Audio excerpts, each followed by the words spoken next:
ಬೆಂಗಳೂರಿಗರಿಗೆ bad news. Bike ಮತ್ತು taxi ಸೇವೆಗೆ ಬಿತ್ತು ಬ್ರೇಕ್. ಆಟೋ ಮತ್ತು ಟ್ಯಾಕ್ಸಿ ಸೇವೆಗಿಂತ ಕಡಿಮೆ ದರದಲ್ಲಿ ರ್ಯಾಪಿಡೋ ಬೈಕ್ ಸೇವೆ ಬೆಂಗಳೂರಿನಲ್ಲಿ ಸಿಗ್ತಾ ಇತ್ತು. ಆದ್ರೀಗ ಅದಕ್ಕೂ ಕುತ್ತು ಬಂದಿದೆ. ಮೋಟಾರು ವಾಹನ ಕಾಯ್ದೆ 1986ರ ಕಾಲಂ 93ರ ಅನುಸಾರ ರಾಜ್ಯ ಸರ್ಕಾರ ಮಾರ್ಗದರ್ಶಿ ಸೂತ್ರ ರೂಪಿಸೋ ತನಕ ವಾಹನಗಳ ಸಂಚಾರಕ್ಕೆ ಹೈಕೋರ್ಟ್ ಬ್ರೇಕ್ ಹಾಕಿದೆ. ಬೈಕ್ ಮತ್ತು ಟ್ಯಾಕ್ಸಿ ಸೇವೆ ಮುಂದುವರಿಸಬೇಕು, ಅನುಮತಿಗೆ ನಿರ್ದೇಶನ ನೀಡಬೇಕು ಎಂದು ಕೋರಿ Uber India system private limited ಸೇರಿದಂತೆ ಇತರ ಕಂಪನಿಗಳು ರಿಟ್ ಅರ್ಜಿಗೆ ಸಲ್ಲಿಕೆ ಮಾಡಿದ್ವು.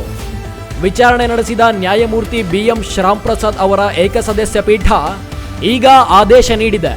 ಬೈಕ್ ಮತ್ತು ಟ್ಯಾಕ್ಸಿ ಸೇವೆಗೆ ಸಂಬಂಧಿಸಿದಂತೆ ನಿಯಂತ್ರಣ ಮಾರಕಗಳನ್ನು ರೂಪಿಸಲು ಮತ್ತು ಸಾರಿಗೆತರ ವಾಹನಗಳನ್ನು ಸಾರಿಗೆ ವಾಹನಗಳನ್ನಾಗಿ ಪರಿವರ್ತನೆ ಮಾಡಲು ರಾಜ್ಯ ಸರ್ಕಾರಕ್ಕೆ ನಿರ್ದೇಶಿಸಲಾಗುವುದು. ಹೀಗಾಗಿ ಈ ಕುರಿತು ಮಾರ್ಗದರ್ಶಿ ಸೂತ್ರ ಜಾರಿಯಾಗೋವರೆಗೂ ಬೈಕ್ ಮತ್ತು ಟ್ಯಾಕ್ಸಿ ಸೇವೆಗೆ ನಿರ್ಬಂಧ ಹೇರಲಾಗಿದೆ. ಓಲಾ ಮತ್ತು ಊಬರ್ ಸೇರಿದಂತೆ ಮತ್ತಿತರ ಸಂಸ್ಥೆಗಳು ತಮ್ಮ ಚಟುವಟಿಕೆಗಳನ್ನು ನಿರ್ಬಂಧಿಸಬೇಕು ಎಂದು ನ್ಯಾಯಪೀಠ ಆದೇಶದಲ್ಲಿ ಸ್ಪಷ್ಟವಾಗಿ ತಿಳಿಸಿದೆ. 6 ವಾರಗಳ ಒಳಗಾಗಿ ನಿರ್ಬಂಧ ವಿಧಿಸಬೇಕು. ಸರ್ಕಾರ ಇದನ್ನು ಪರಿಶೀಲನೆ ಮಾಡಬೇಕು ಎಂದು ಹೈಕೋರ್ಟ್ ಆದೇಶದಲ್ಲಿ ಸ್ಪಷ್ಟವಾಗಿ ಹೇಳಿದೆ.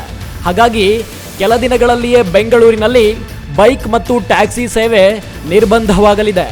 ಸಾರ್ವಜನಿಕರು ಪರ್ಯಾಯ ವ್ಯವಸ್ಥೆ ಮಾಡಿಕೊಂಡ್ರೆ ಒಳ್ಳೆಯದೇನೋ.